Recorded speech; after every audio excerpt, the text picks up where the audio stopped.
कर्नाटक का पुलकेशी नगर असेंबली हलका मुसलमानों का या खुसूसी तौर पर कांग्रेस का गढ़ माना जाता है, क्योंकि यहाँ मुसलमानों की तादाद ज़्यादा है और दलितों की तादाद ज़्यादा है।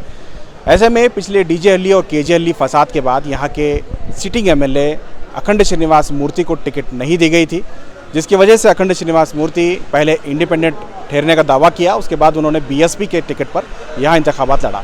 महज उनको 27 से 28 हज़ार ही वोट मिल पाए, हालांकि वो पिछली बार कांग्रेस से 90,000 लीड से जीते थे। वैसे कैंडिडेट को यहाँ सिर्फ 27,000 या 28,000 ही वोट मिले। आखिरकार इनकी टिकट चूक गई और उसके बाद यहाँ कांग्रेस का जो उम्मीदवार है ऐसी श्रीनिवास वो कामयाब हो गए। उसके बाद से लेके अब तक अखंड श्रीनिवास मूर्ति साइलेंट थे, खामोश थे। सियासी हिकमत अमली के ताल्लुक से वो कभी सोच भी नहीं रहे थे। अचानक ये खबर आई कि वो बीजेपी में शामिल हो रहे हैं। बाज़ाब्ता तौर पर उन्होंने कल येदियुरप्पा की मौजूदगी में बीजेपी में शमूलियत का ऐलान किया। उसके बाद चूंकि अखंड श्रीनिवास मूर्ति के करीबी काफ़ी हिंदू भी हैं और मुसलमान भी हैं, चूँकि यहाँ बीजेपी असेंबली इस हलके में बीजेपी का ज़्यादा असर नहीं है। यहाँ बीजेपी का जो कैंडिडेट है वो महज 10,000 वोट पिछले असेंबली इलेक्शन में लिया था। फिलहाल अखंड श्रीनिवास मूर्ति किस आइडियोलॉजी के साथ और किस प्लानिंग के साथ बीजेपी में गए हैं ये कहना मुश्किल है। हम उनसे भी बात करेंगे और यहाँ के जो उनके फॉलोअर्स हैं उनसे भी बात करेंगे कि आखिर अखंड श्रीनिवास मूर्ति जो कि खुद दलित लीडर हैं और सेकुलर लीडर माने जाते थे, वो अब बीजेपी में जाने के बाद वो क्या सोचते हैं। अन्ना कहाँ रहते उधर में रहती, कभी भी हमना अन्ना अन्ना अखंड श्रीनिवास मूर्ति हमना अन्ना हमारा लीडर उन्होंने बीजेपी को गए मतलब कांग्रेस को गए, किसके भी गए हमना वो नहीं, हमना श्रीनिवास मूर्ति सीना अन्ना हमना जरूरी है। हमें उनकी सूरत देखो वोट डालते बीजेपी से मुसलमान गुस्सा है, नाराज है। मतलब नाराज रहेंगे, मतलब हमना पार्टी से क्या भी नहीं है, हमना एमएलए होना सो श्रीनिवास मूर्ति, हमें उनकी सूरत देखो डालती हूँ। अखंड श्रीनिवास मूर्ति के जो करीबी हैं उसमें बहुत सारे मुसलमान भी हैं, हिंदू भी हैं, दलित भी हैं। हमारे साथ कुछ लोग भी हैं यहाँ, उनसे बात करते हैं। अखंड श्रीनिवास मूर्ति बीजेपी चले गए हैं। बीजेपी और मुसलमानों के बीच में काफ़ी तजाद है, इख्तलाफ है या नाराज़गियाँ हैं। ज़्यादातर वोट जो है कांग्रेस की तरफ जाते हैं मुसलमानों के। आप क्या बीजेपी में गए श्रीनिवास मूर्ति तो उनके साथ में हैं? हमें पार्टी से कोई मतलब नहीं है। हमें कैंडिडेट जो आदमी है उसकी इंसानियत के पीछे हम जा रहे हैं। आज से नहीं 15 साल से उसके पीछे हैं हम। आज तक हमें हटकर खड़ो करके नहीं बोला, मुसलमान की नज़र से नहीं देखा, एक दोस्त की नज़र से। हिंदू मुस्लिम का ये नहीं है उसके अंदर। एरिया के अंदर सब लोग बीजेपी का क्या है, यह हमें उससे लेना देना कुछ नहीं है। और आदमी होना हमें आदमी के साथ है, मोहल्ले का आदमी है, काम करके। और जो इसके खिलाफ बोल रहे हैं उनको भी मालूम कि कितना काम करके है। नहीं, आदमी तो ठीक है, लेकिन ये बता रहे हैं कि अगर सीए एनआरसी जैसे चीज़ें आएंगी बीजेपी की तरफ से या कॉमन सिविल कोड आएगा जो मुसलमानों के खिलाफ होगा, तो ऐसे सारी चीज़ों में कैसे आप बीजेपी का साथ देंगे? ये सब भी जो अब जो आने वाले हैं, कोई एक पार्टी ने पहले ही बना के रखा था।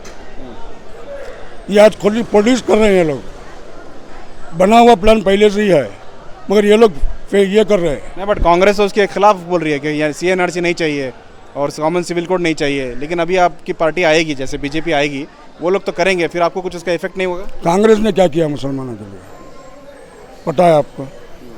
जितना नुकसान इस देश के अंदर कांग्रेस से मुसलमान को हुआ है, शायद ही किसी पार्टी से हुआ होगा। बीजेपी से फ़ायदा हुआ है? हमें फायदे के लिए नहीं गए हम इनके पास। हमें मोहल्ले का आदमी होना, इसके आदमी के पीछे गए हम। पार्टी से हमें कोई लेना देना नहीं है।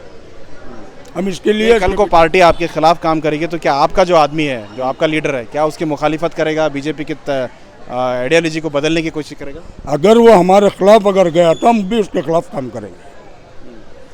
जब तक वो हमारे साथ है हम भी उसके साथ रहेंगे। ये पार्टी जब जाएगी तो पार्टी का हमें लेना, हमें पार्टी से कोई वास्ता नहीं है, हमें कैंडिडेट के वास्ता है।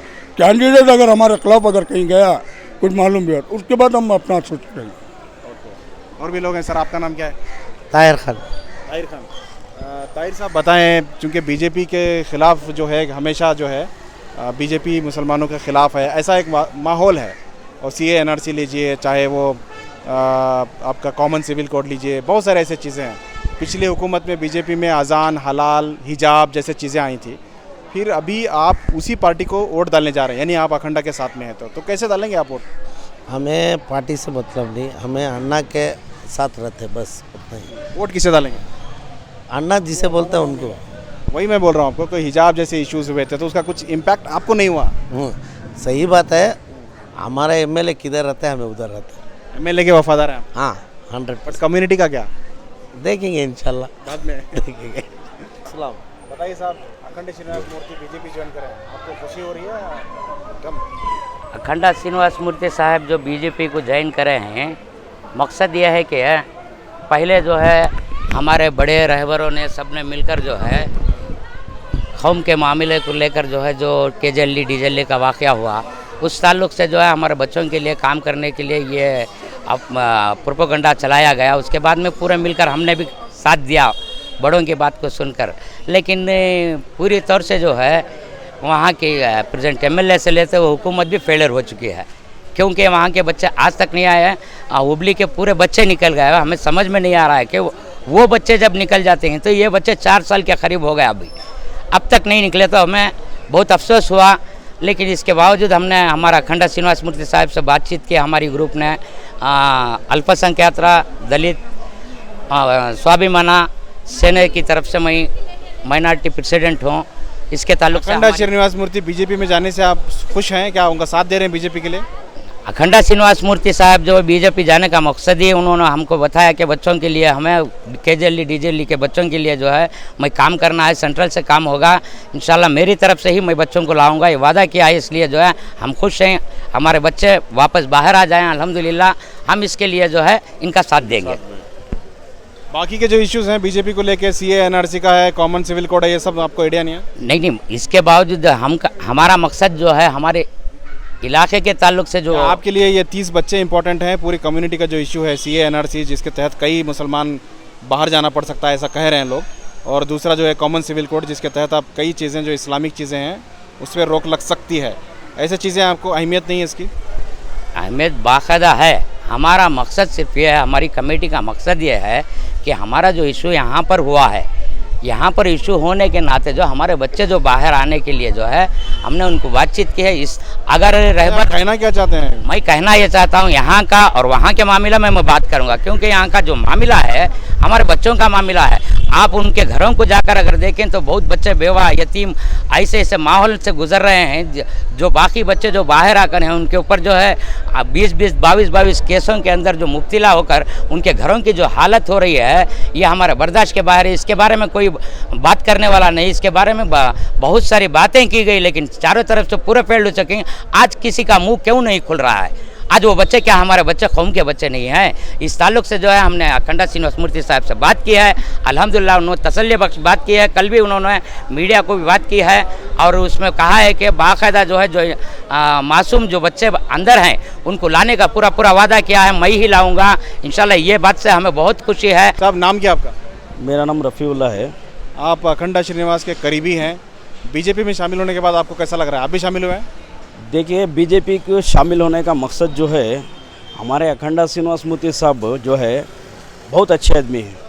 हम ना पार्टी से ये पार्टी वो पार्टी बोलकर कुछ भी नहीं। देखो, इनके ऊपर चुपके जो है आरोप लगाए थे, क्या ये डीजेहली केजेहली में जो पिटीशन डाल रही, ये डाल रही, वो डाल रही, ऐसा कर रही है, वैसा कर रही है बोल के अभी यही बीजेपी पार्टी के अंदर इन्होंने जो जॉइंट हुए, जो एक मुद्दा रखे, क्या जो है एरिया के जो अंदर कॉन्स्टिट्यूंसी के अंदर जो बच्चे जो जाके हैं, कॉन्स्टिट्यूंसी के अंदर डीजेहली केजेहली के जो बच्चे जो जाकर हैं, उनके वास्ते जो है इन्होंने आवाज़ उठाए।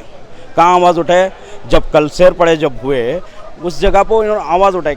डीजेहली केजेहली के जो अंदर जो बच्चे जाके हम उनको ले आने के भरपूर हम कोशिश करते हैं और आके हमें उनका साथ भी देते हैं। इतने दिन से तो जब बेल मिल रही थी उसको रोकने की कोशिश की, ये इल्ज़ाम है इन पर। ये कोई दिखाए, प्रूफ करे। आज तक कोई भी नहीं दिखा रहा, खाली बोल रहे, सोशल मीडिया में बोल रहे, ये कर रहे, सब कर रहे। ठीक है, अखंडा श्रीनिवास मूर्ति बहुत अच्छे आदमी है, लेकिन जब 4% रिजर्वेशन आपका खत्म हुआ कर्नाटक गवर्नमेंट के बीजेपी गवर्नमेंट की तरफ से, दोबारा बीजेपी की गवर्नमेंट यहाँ आएगी, 4% रिजर्वेशन आपका खत्म होगा, तब भी आप बीजेपी के साथ रहेंगे? देखिए, ये सब सियासत के अंदर चलता रहता है। 4% हम खत्म कर देंगे, कोई नहीं खत्म कर सकता है इसके अंदर। बीजेपी ने तो खत्म किया था। नहीं, खत्म नहीं किया। अभी देखो, कांग्रेस गवर्नमेंट में 2% लेके आए, कहाँ हम 4% बोले, जो वादे किए थे वो कर रहे हैं। वो 4% कहाँ पे है कि गवर्नमेंट उनकी है, कांग्रेस गवर्नमेंट है। कांग्रेस गवर्नमेंट के अंदर कुछ ये हुआ फिलहाल तो कोर्ट में है, रोक लगी है उस पर। देखिए, अभी ऐसा तो सियासत में तो जो चलते रहता है, कोर्ट में रहता है। अभी क्या है, पिटीशन चल रहा है, ये चल रहा है। आप पूरे तरीके से अपने जहन से, दिल से बीजेपी के साथ हैं? देखिए, हम जो बीजेपी के साथ हैं, हमारे जो एरिया के अंदर जो कॉन्स्टिट्यूंसी के अंदर जो बच्चों की जो आवाज़ उठाई हमारे को बहुत पसंद आई। क्यों बोले तो उनके जो घरों के अंदर जो गुजर रहा है उनको ही मालूम है। जो जेलों के अंदर जो हैं बेकसूर हैं, उनके जो घरों के अंदर जो गुजर रहा है उनको भी पता है, हमारे हमना को भी, हमारे दिल को भी हमना बहुत बेजार है। क्यों? हमारे कौम के बच्चे भी हैं, ऐसा जाके बेकसूर आदमी लोग जाके है वो अखंडा श्रीनिवास मूर्ति साहब अब आवाज़ उठाए, हमारा बहुत खुशी हुई। बीजेपी को नहीं दूसरी पार्टी को भी गए तो भी हम इनके लिए जाने के लिए हम तैयार हैं। और दूसरी बात क्या है, इसके अंदर जो है आज इनके ऊपर झूठा आरोप भी लगा है, लेकिन वो ये एक साल जो है ना इंतज़ार करें, अभी क्या क्या चलता है देखेंगे, क्या क्या चलता है देखेंगे। जब इन्होंने जो सामने है, हमना बहुत सही बोल रहा हूँ, बहुत खुशी हुई। हमना पार्टी से ये नहीं है, हमना बीजेपी पार्टी रंदे, कोई भी पार्टी रंदे। अभी बीजेपी पार्टी के अंदर आप बता रहे हैं क्या नुकसान हो गया मुसलमानों का, ये बताइए। 4% रिजर्वेशन, 4% रिजर्वेशन अभी तो फिर मामूली आ जाता है। अब तुम्हारे इसमें जो कांग्रेस गवर्नमेंट है रोक लगी है, लेकिन जब बीजेपी दोबारा आएगी तो फिर निकाल दी। नहीं नहीं नहीं नहीं, वो सब सियासत चलते रहती है, वो कोई निकाल नहीं सकता। हिजाब का कहाँ कर रही है? चलो बीजेपी ने रोक लगाई। बीजेपी आप बता रहे, बीजेपी ने बाकायदा स्कूलों में हिजाब पर पाबंदी लगाई थी कॉलेज में। अब मैं बोलता हूँ बीजेपी जो बता रहे हैं आप, बीजेपी लगाई आरोप लगाई, ठीक है, मैं मानता हूँ, तुम लोग बोल रहे हैं, मैं मानता हूँ। ये लोग क्लियर करिए क्या हिजाब का मसला रंदे, झटका का इसका रंदे, ये कांग्रेस गवर्नमेंट। मैं आपको कांग्रेस की बात नहीं कर रहा हूँ, मुझे ये बताइए बीजेपी ने जब पाबंदी लगाई थी फिर भी आप उनके साथ नहीं? किसके साथ? बीजेपी ने 4% रिजर्वेशन खत्म किया, देखिए हिजाब पर पाबंदी लगाई, हलाल झटका ये सारी चीज़ें चलती रही, अजान पर बात हुई, इस पर आप मुतमईन हैं? इसके अंदर जो है आप जो बता रहे बीजेपी में अजान के ऊपर है, अजान के ऊपर पाबंदी जो लगाए बोल के बता रहे, तो वो सब नहीं चलेगा। उसके लिए सुप्रीम बीजेपी को बोलेंगे आप? नहीं, सुप्रीम कोर्ट है और आकर मुसलमान का हक कोई भी नहीं मांग। आप तो वोट बीजेपी को डालने वाले हैं, बीजेपी सवाल नहीं करेंगे? हम सवाल करेंगे, बाकायदा हम सवाल करेंगे। जो एरिया के अंदर जो कॉन्स्टिट्यूंसी के अंदर जो तकलीफ हो रही है उसके लिए हम आवाज़ उठाएंगे। मुसलमानों के लिए जो भी तकलीफ है, क्यों बोले तो बीजेपी के अंदर भी मुसलमान, बीजेपी के लीडर बसवराज पाटिल यत्नाड़ मुसलमानों के खिलाफ आए दिन बयान देते हैं, उनसे बात करेंगे आप? देखिए कोई भी देने दो, हम बात करेंगे। हम हमारे आदमी लोग बीजेपी के अंदर भी बहुत आदमी लोग हैं, माइनॉरिटीज़ जो हैं बहुत है इसके अंदर बीजेपी के अंदर। क्यों कोई खुल के आ रहा है, कोई नहीं आ रहा है, लेकिन बहुत आदमी है, आवाज़ उठाएंगे। क्यों बोला तो उनको भी जो है हम बताना चाहिए, देखो हमारा मज़हब ऐसा है, हमारा इस्लाम ऐसा है। वो भी आएंगे तो बाकायदा वो भी बोलेंगे नहीं ये सब गलत है। पुलकेशी नगर के साबिक एमएलए अखंड श्रीनिवास मूर्ति आखिरकार बीजेपी में ज्वाइन हो गए हैं। कल उन्होंने बाज़ाब्ता तौर पर बीएस येडियुरप्पा की सदारत में बीजेपी के दफ्तर में शामिल हो गए। आइए उनसे बात करते हैं। सर, अचानक आप बीजेपी में शामिल हो गए हैं, कांग्रेस में इतना लंबा वक्त गुजरा आपका, पिछली बार आपने असेंबली में बीएसपी से कॉन्टेस्ट किया था, अचानक बीजेपी जो कि आपकी कॉन्स्टिट्यूंसी में एग्जिस्ट नहीं करती है, इस पार्टी में जाने का ख्याल कैसे है आप? हम लास्ट टाइम 2018 में कांग्रेस में हाईएस्ट वोट ले लिया था, स्टेट का हाईएस्ट वोट ले को जीता था। कांग्रेस का लीडर, बड़ा लीडर सभी हमने धोखा दे दिया, टिकट नहीं दिया 2018 में, 2023 में टिकट नहीं दिया। बाद में हमें बीएसपी में जाको कड़को इंडिपेंडेंट करको वो हमें वोट लेको आए।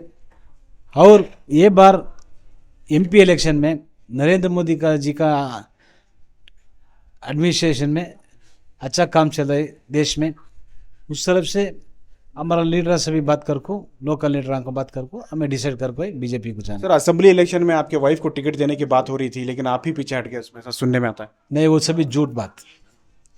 मेरा वाइफ को दे तो कर कौन भी नहीं बात करे, कांग्रेस को वाला एक लीडर भी फोन नहीं करे, एक आदमी भी नहीं बात करे मेरे पास।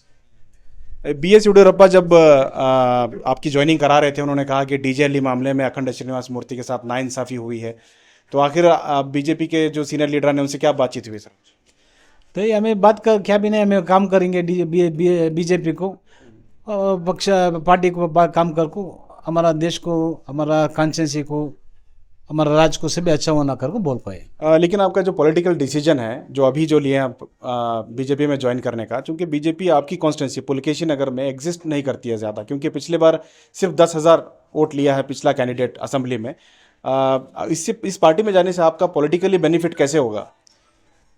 बेनिफिट वैसा क्या भी नहीं, हम सब एक है, हिंदू मुस्लिम क्रिश्चियन सभी एक है। हमारा कॉन्स्टिट्यूंसी में हमें वैसा नहीं, पूरा एक मिल को हमें काम कर रहा है, अपना साथ देता पूरा।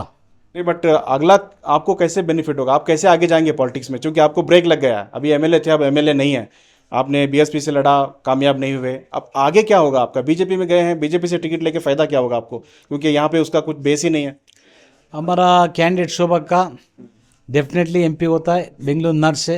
पुलकेश नगर में लीड भी आता है, 100% जीतता है। तो नेक्स्ट क्या करेंगे आप? नेक्स्ट अगली बार बीजेपी के टिकट से आप एमएलए बनेंगे यहाँ? जरूर हमें बनेंगे। ओके, तो यहाँ के जो मुसलमान हैं आपके, चूंकि बहुत ज़्यादा करीब हैं आपके मुस्लिम यहाँ के जो लोग हैं, पिछली बार आपको सपोर्ट भी किए हैं, चाहे आप 25-30 हज़ार जितने भी वोट लिए हैं उसमें मुसलमानों का भी काफ़ी अहम रोल है। तो बीजेपी में जाने से कहीं ना कहीं आपके तरफ से उनको धोखा नहीं हुआ है? नहीं धोखा, हमें साथ है, उसका साथ, उन्हें भी हमारा साथ है। बीजेपी में जाने के बाद भी आप मुसलमानों के साथ में हैं? जरूर साथ है।